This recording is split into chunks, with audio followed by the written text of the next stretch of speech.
next, we're going to speak to Robert Jenrick, Tory leadership front runner, any second now. Let me give you this from Grumpy of Windsor. Morning, Mike. Talking about carbon capture plants, I'm on my way to work and must have driven past hundreds of them. They're called trees. Yeah, there is that. Thank you very much indeed. And, of course, this one from Jan in Newcastle. Hi, Mike. As Starmer has a legal friend in the Mauritius issue, this should be a conflict of interest and he should never have been allowed to do it. Well, we're going to start our conversation with Robert Jenrick about that. Robert, very good morning to you. Good morning. Thanks very much indeed for joining us. I see you've written a piece in the Telegraph this morning in which you call this deal an act of self-harm. The Starmer government cares more for global elite opinion than British interests. A pretty staggeringly quick deal that was done, wasn't it? Yeah, I think just 10 days or so ago, the government said that they had no status update, and now they're announcing this deal. I think this is an act of self-harm by the Labour government that is going to seriously damage the interests of the British people. And they are currying favour with an international diplomatic and legal elite at the expense of the long-term interests, not just of the United Kingdom, but the whole of the West. They signed a deal with an ally of China for an extremely strategically important territory that is sovereign territory of the United Kingdom. It's a bad deal, and it reflects very poorly on the judgment of Sir Keir Starmer. And it suggests that other territories like the Falkland Islands and Gibraltar, and some people have even suggested Cyprus, might also now be considered a bit vulnerable. Well, I think it's hard to know what's next with this government. This is a deal that I wouldn't have signed, a Conservative government wouldn't have signed, and so who knows what Sir Keir Starmer will do next. Starmer and David Lammy always seem to put other people's interests first over those of the British people. They're more interested in currying favour with the international diplomatic elite than they are for standing up to our long-term interests. But this is a very important strategic territory in the Indian Ocean, and it's being handed now to an ally of China. China know exactly the importance of this, and the long-term interests are going to be undermined. Of course, we have a 99-year lease, which we're paying for, but we all saw what happened with Hong Kong.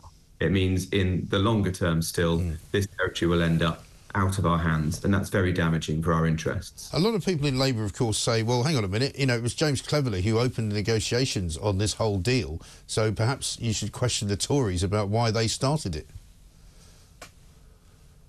Well, look, I can't speak to that. I do know that David Cameron, when he was the Foreign Secretary, cancelled the deal or didn't take it forwards, and that was the right decision, because this is a bad deal for Britain's strategic interests, and it compromises those of our allies like the United States.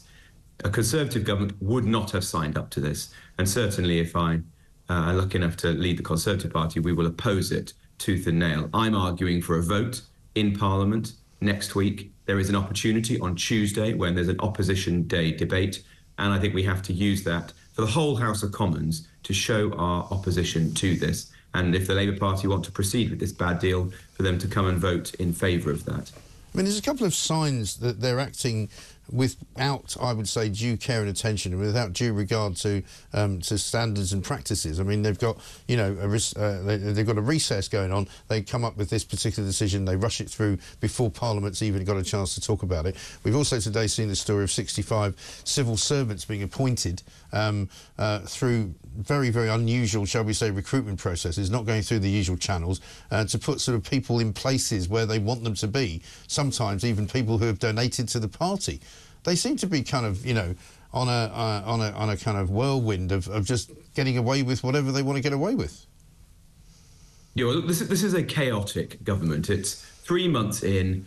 For a government so fresh, it's already so stale, it's making serious mistakes, and it has scant regard for Parliament. It's frankly shameful that a government would do something so serious as handing over sovereign British territory, and do so when Parliament isn't in session, when there can be no proper scrutiny and accountability. You know, it's extremely rare what's just happened.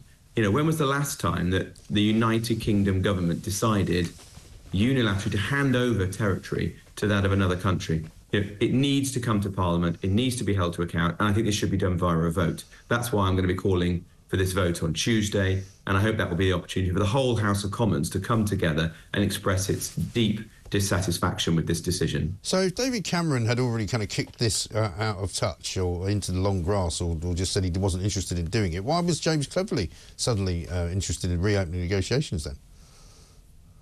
Well, I don't know. You'd have to ask him. All I can say is that this is not something that the Conservative Party would or should support. You know, we are in a generational conflict now with China. China is a strategic threat to the United Kingdom and that of our allies in the West. And we need to have strategic assets like this, an incredibly important military base in the Indian Ocean that can be used for the deployment of British, American and allied forces. To give it up is a big error, one that will be regretted, I think, for generations to come. Yes, we have this lease, but that's clearly a far less secure form than having this as British sovereign territory. And even the lease itself only lasts for 99 years. Surely, as a country, we can look further beyond into the future than that. We're going to be in a rivalry with China in an authoritarian regime for generations to come. It's incredibly short-sighted to give up this site. And we're also going to be paying quite a lot of money for it as well, which doesn't seem to make much sense. I don't know whether you were able to see this earlier on today. We played it out, some footage of a Houthi rebel drone ship going into a British tanker in the Red Sea, I think this is, and blowing it up. Now, I haven't heard the government speaking about this morning. Apparently this happened on Tuesday. The footage has only just been made available to us. You can't hear them, but on the sound on the clip, you can hear the rebels shouting "Allahu Akbar" as the explosion goes off. It didn't sink the ship, but I mean, clearly things are getting pretty hairy in that part of the world as well. Look, absolutely, and this is once again the malign activities of Iran, harming those of our allies like Israel and those of our own interests like British flagged shipping. I've taken a very hard line on Iran for a long time.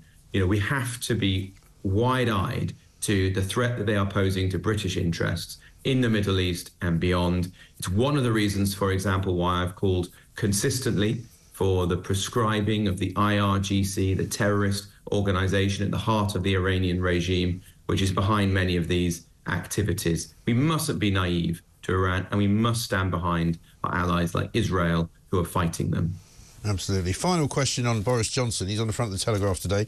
The UK needs a referendum on the ECHR. Do we really want another referendum? Well, I think Boris is absolutely right to say that the ECHR is harming British interests. It's out of date and it needs to go. Removing it, creating our own British Bill of Rights is the only way in which we will end illegal migration for good, get foreign criminals and terrorists out of our country and restore sovereignty to the British people and Parliament. I don't think that needs to be done by a referendum. What I'm advocating is that we add it to the stable of Conservative policies, we seek a mandate for it at the next general election, and then we get on and do it. The British public don't want to wait years. They don't want to go through another referendum. They just want to end this problem once and for all. And if I'm fortunate enough to be elected leader of the Conservative Party, that's exactly what we're going to do. You're still the front runner. You're pretty confident still? Yeah, we just had a good conference. It was great to meet thousands of party members there. I really enjoyed talking to people, doing lots and lots of events, debating ideas, like leaving the ECHR, but a lot else besides. Next week, we're going to go back to Parliament and there'll be 2 further votes of MPs. Very confident in that, and then look forward to the final stage of the contest. Robert Jenrick, thank you very much indeed. Tory leadership front runner, of course, there.